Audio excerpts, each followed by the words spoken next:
সম্মানিত সুধী মণ্ডলী, যারা আমার ফেসবুক এবং ইউটিউব দেখতেছেন তাদেরকে সালাম জানাচ্ছি এবং আপনারা দেখছেন বলে আমি আপনাদেরকে অভিনন্দন জানাচ্ছি। আপনারা দয়া করে আমার আর কিছু ইউটিউব এবং ফেসবুক আছে, আমার সাবজেক্টগুলা আমি বলতে যাচ্ছি যে বিদেশে আছি কিন্তু দেশের জন্য তো আমার প্রাণ কাঁদে। দেশের লোকের এই যে দুঃখ দৈন্য যদি দেখি তখন খুব খারাপ লাগে, বা দেশে গেলে তখন মনটাও কাঁদে। দেখি যে একটা লোক চিকিৎসা পাচ্ছে না, ওষুধ পাচ্ছে না, টাকা না দিলে কোথায় তার কোনো চিকিৎসা নাই, সে মরে যায়, চিকিৎসা নাই।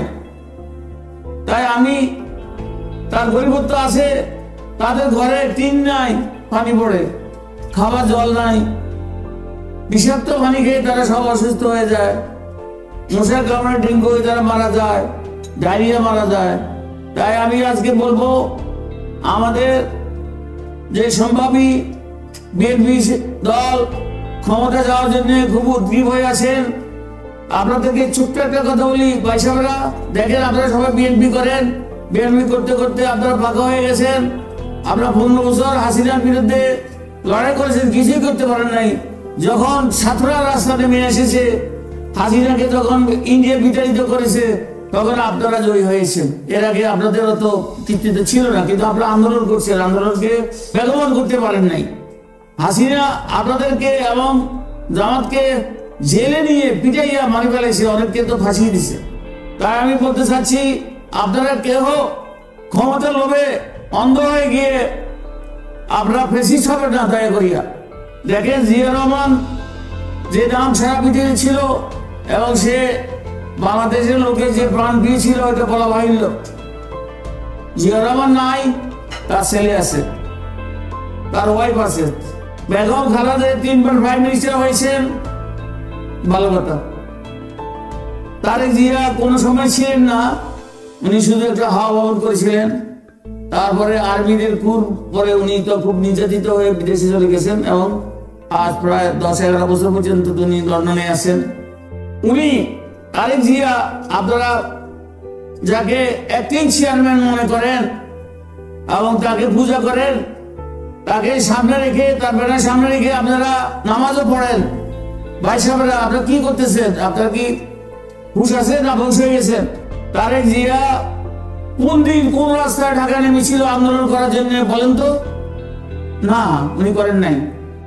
তদুপরি উনার যে যোগ্যতা আছে, উনি বাংলাদেশের প্রাইম মিনিস্টার তো প্রেসিডেন্ট যোগ্যতা আছে কিনা আমার যথেষ্ট সন্দেহ আছে। এর আগে আমি প্রতিবেদন দিয়েছিলাম। তাই বিএনপির কেন্দ্রীয় নেতৃবৃন্দের কাছে অনুরোধ থাকলো, ভাই সাহেবেরা আপনারা চোখ বন্ধ করে কাউকে দেবতা মনে করবেন না এবং তাকে নিয়ে বুঝাও করবেন না। তার ব্যানার সামনে রেখে আপনারা সারাদিন দৌড়াদৌড়ি করতেছেন, কি ব্যাপার? উনি কি আমাদের দেবতা হয়ে গেছে নাকি কি উনি প্রফেট হয়ে গেছেন? কিছুই না। এটা হলো আপনাদের সাংঘাতিক একটা ইমোশনাল সেন্টিমেন্ট। আপনারা বিএনপি করেন, জিয়া রহমান বিএনপি করেন। জিয়া রহমান তো নাই, ওনার স্ত্রী 3 বার বাংলাদেশের প্রাইম মিনিস্টার হয়েছেন, কিন্তু তারেক জিয়া তো কিছুই হইতে পারেন নাই। আর্মিরা ওনাকে নিয়ে অনেক মারছে, তারপরে ছেড়ে দিয়েছে। উনি খুব অসুস্থ হয়ে লন্ডনে এতদিন ছিলেন। কিন্তু দেখেন আপনারা ভালো করে গভীরভাবে চিন্তা করে দেখেন, যে লোককে আপনার দেবতা মনে করেন প্রাইম মিনিস্টার বানাবেন, এটা আমার মনে হয় একেবারে অসম্ভব বস্তু। কারণ তারেক জিয়াকে অলরেডি আমেরিকা ব্ল্যাক লিস্ট করে রাখছে, তাকে ভিসা দেবে না। এবং ইউরোপীয় ইউনিয়ন দেশও আমার মনে হয় ওনাকে পছন্দ করেন না, কারণ আন্তর্জাতিকভাবে তার কোনো খ্যাতি সম্পন্ন, তার কোনো ইয়ে নেই, ট্যারিফ নাই। দেখেন বাংলাদেশের একমাত্র প্রাইম মিনিস্টার যুক্ত আছেন আমাদের ইউনূস সাহেব, কিন্তু ইউনূস সাহেব তো রাজনীতি পার্টিতে দল করে উনি তো নির্বাচন করবেন না। তাহলে হলো কি রইল কে? আপনারা দেখেন বাংলাদেশে বর্তমান জামাতে এবং বিএনপিতে এমন একটা লোক দেখান যে প্রাইম মিনিস্টার হতে পারে। সারা বিশ্বে যার কানেকশন আছে, যোগ্যতা আছে, সবাই তাকে গ্রহণ করবে। দেখেন ইউনূস সাহেবকে ভারতবর্ষ যেভাবে ভয় পায় আমার মনে হয় না আর কাউকে ভয় পায় বাংলাদেশ। তারা বাংলাদেশে সবাইকে তেলাপোকা মনে করেন না। একমাত্র ইনি সাহেব যার আন্তর্জাতিকভাবে গ্রহণযোগ্যতা আছে এবং যার পপুলারিটি আছে, ইনি একমাত্র প্রাইম মিনিস্টার হওয়ার যোগ্যতা রাখে। কিন্তু আমার মনে হয় না প্রফেসর ডক্টর ইউনূস সাহেব আগামী নির্বাচন পর্যন্ত থাকবেন। থাকলে তো আমাদের দেশের জন্য ভালো হবে, আমি কামনা করি। প্রফেসর ইউনূস সাহেব, আপনি সবচেয়ে সিনিয়র মানুষ, আর অভিজ্ঞতা অনেক, অর্থনীতিতে আপনি নোবেল প্রাইজ পাইছেন এবং আমরা জ্ঞান বুদ্ধি অত্যন্ত প্রখর। আমি দেখেছি আপনি সুইজারল্যান্ডে গেছেন, কত সম্মান পেয়েছেন, চায়না গেছেন, কত সম্মান পেয়েছেন, পোল্যান্ডে গেছেন, ফ্রান্সে গেছেন, সবাই আপনাকে সম্মান করছে। আপনার থেকে তারা কিছু নিতে চাচ্ছে, অনেক কিছু নিতে চাচ্ছে, আপনার শিক্ষা দীক্ষা, আপনার যে প্রজেক্ট মাইক্রো ক্রেডিট ও অন্যান্য জিনিস, আপনি যে এত সাকসেসফুল হয়েছেন, এই জন্য তারা আপনাকে ধরে বেঁধে আপনার থেকে কিছু গ্রহণ করতে চাচ্ছেন। তারা আপনাকে শিক্ষক মনে করে এবং তারা আপনার থেকে শিক্ষা নিতে চায়। তাই ভাই সাহেবেরা, আমি আপনাদেরকে অনুরোধ করবো, আপনারা রাজনীতিবিদ, আমার চেয়ে আপনাদের ক্ষমতা অনেক বেশি। আমি তো শুনুপুটি বিদেশে পড়ে আছি ভাতের অভাবে, বুঝলেন?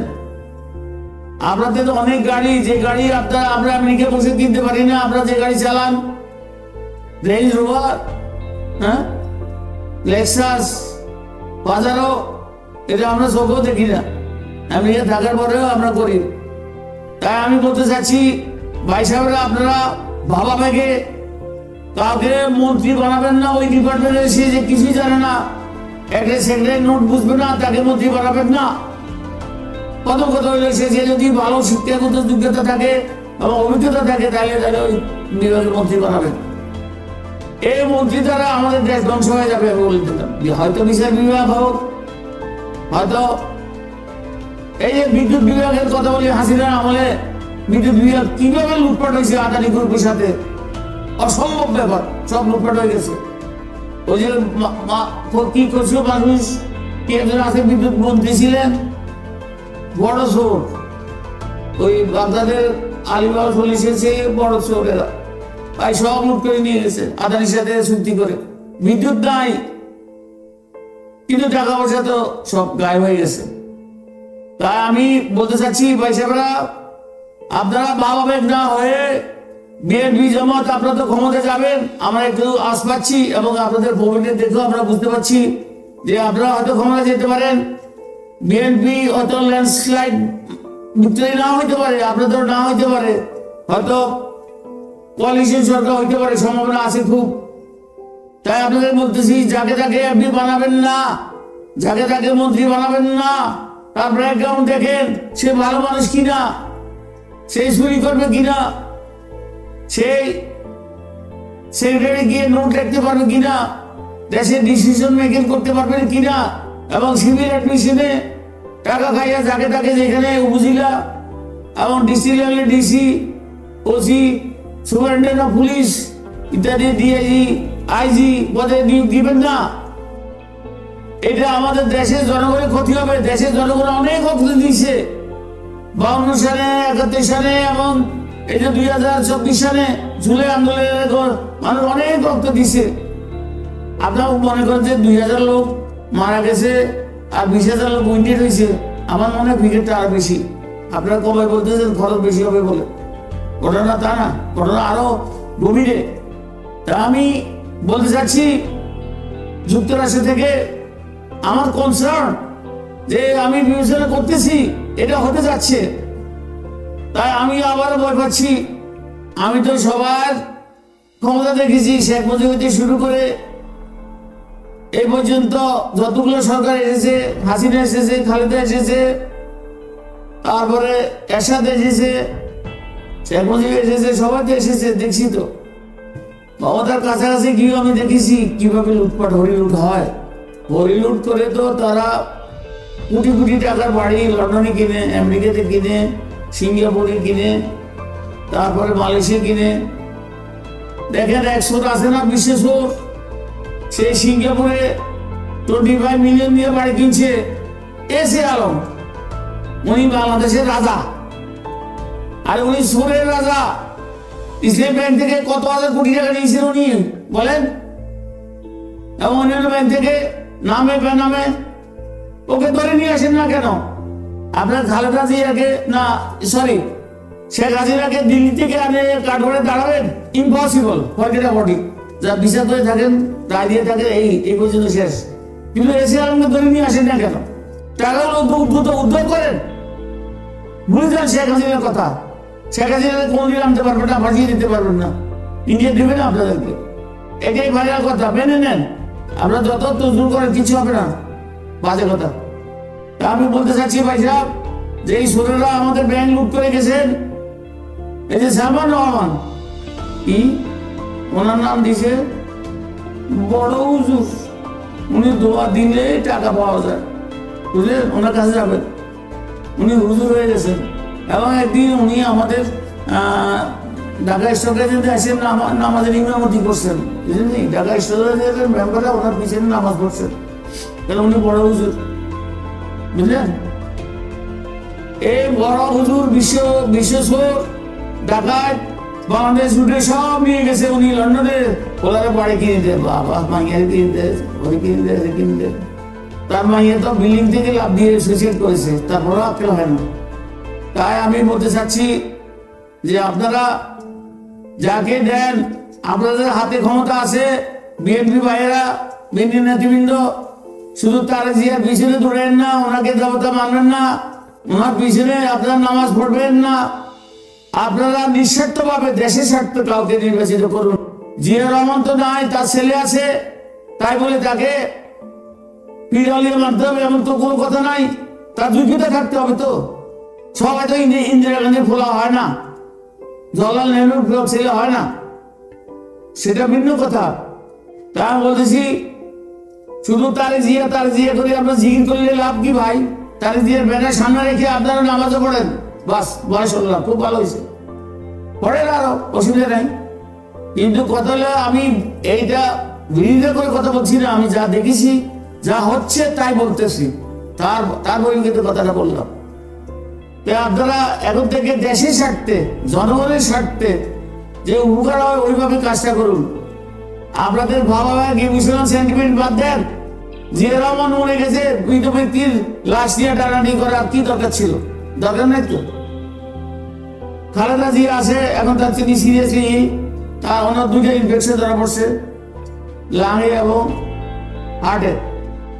উনি সামনে দিয়ে কি করতে পারবেন আমরা জানি না। তার জিয়া ইলেকশন করবেন না, উনি লন্ডনে বসে থাকবেন। ইলেকশন হওয়ার পরে ওনার মায়ের সিট তো 3টা পাইতে পারে, উনি খালেদা জিয়া পাবেন, উনি হয়তো একটা মায়ের সিট এনে বা ইলেকশন করবেন, এই পরিপ্রেক্ষিতে উনি আসেন। কিন্তু তুমি এই জানুয়ারি ফেব্রুয়ারিতে আসবেন না, আমি গ্যারান্টি দিয়ে বলছি, আসবে না। তাই আপনারা এখন থেকে রাস্তা মাপুন, রাস্তা ধরুন, ঠিক মতো চলুন। আপনারা নির্ধারিত কাউকে সিলেকশন করুন, ভালো ভালো লোকদের নির্ধারণ করুন, এমপি বানান, মন্ত্রী বানান, এবং দেশের প্রধানমন্ত্রী হওয়ার মতো যার বিশ্বে যার গ্রহণযোগ্যতা আছে এরকম একটা লোক ঠিক করুন, দয়া করিয়া। আমার জন্য নয়, বাংলাদেশের 17 কোটি লোকের জন্য। যে 17 কোটি লোকের কিসমত নিয়ে হাসিনা চলে গেছে দিল্লিতে, তাকে ফাঁসিয়ে দিয়েছেন, ভালো কথা, কিন্তু তাকে আনতে পারবেন না, ফাঁসিয়ে দিতে পারবেন না, শেষ কথা। এগুলো নিয়ে বাড়াবাড়ি চেষ্টা করেন না।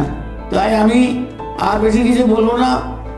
কারোর বিরুদ্ধে বিষাদগার করার আমার কোনো অভিপ্রায় নাই। আমি বিএনপি বা জামাত থেকে কোনো বিষাদগার করতেছি না, শুধু ওয়ার্নিং দিচ্ছি যে ভাই সাহেবরা আপনারা সুন্দর কাজটা করুন। যদি ক্ষমতা যান তাহলে দেশ পরিচালনার জন্য ভালো সৎ লোক, শিক্ষিত লোককে নির্বাচন করুন। এটাই আমার ফাইনাল বক্তব্য। এই বলে আমি শেষ করছি। ভুল ত্রুটি মাফ করবেন। আল্লাহ হাফেজ, আসসালামু আলাইকুম।